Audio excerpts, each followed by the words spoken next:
শহীদ জিয়াকে অনুসরণ যে করবে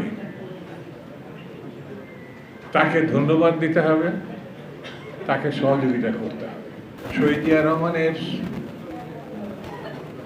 জীবনী, কর্ম, লক্ষ্য, রাজনীতি সংক্ষেপে বললেও 1-8 ঘন্টা লেগে যাওয়ার ব্যাপার। যদি খুব সংক্ষেপে বললেন, তার কর্ম অনেক বড়, কিন্তু জীবন খুব ছোট। আমাদের এখানে কোনো ছাত্র নেতার 40 বছর 42 বছর বয়স, তাও ছাত্র রাজনীতি শেষ করতে পারেনি। শহীদ জিয়া রহমানের 42 থেকে 43 বছরের মধ্যে সমগ্র জীবন এবং কর্ম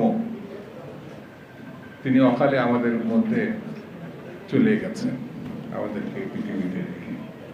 তার ঘোষণার মধ্য দিয়ে মুক্তিযুদ্ধ শুরু হয়েছে।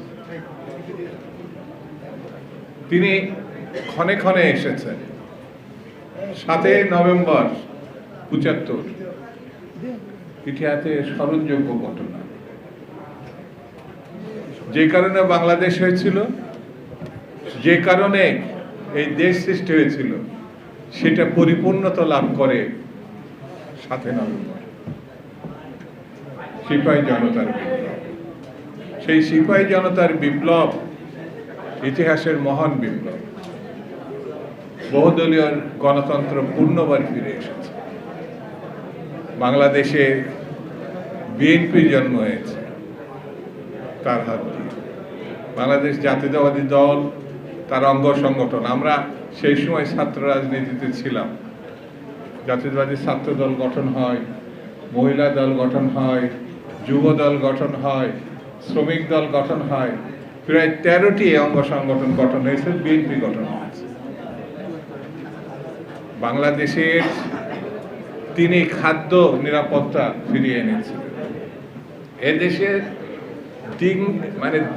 3 গুণ খাদ্য উৎপাদন তিনি এদেশে সম্ভব করেছিলেন।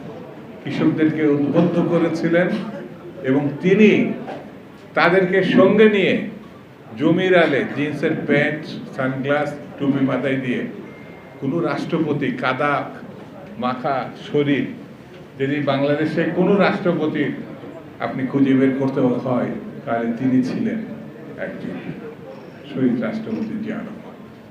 মাইলের পর মাইল হেঁটেছেন তিনি।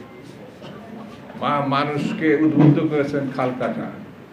এই যে খাল কাটার পূর্ণবার সুযোগ সৃষ্টি, নতুন উদ্যমে শুরু করেছেন তারই সন্তান আমাদের সম্ভাবনাময় প্রধানমন্ত্রী জনাব তারেক রহমান।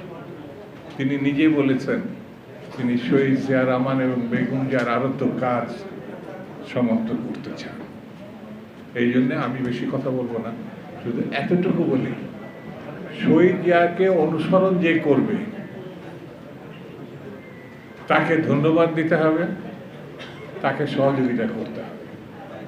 কারণ শহীদ জিয়া দুর্নীতিমুক্ত একটি সমাজ, একটি রাষ্ট্র, একটি সরকার গঠন করেছিলেন।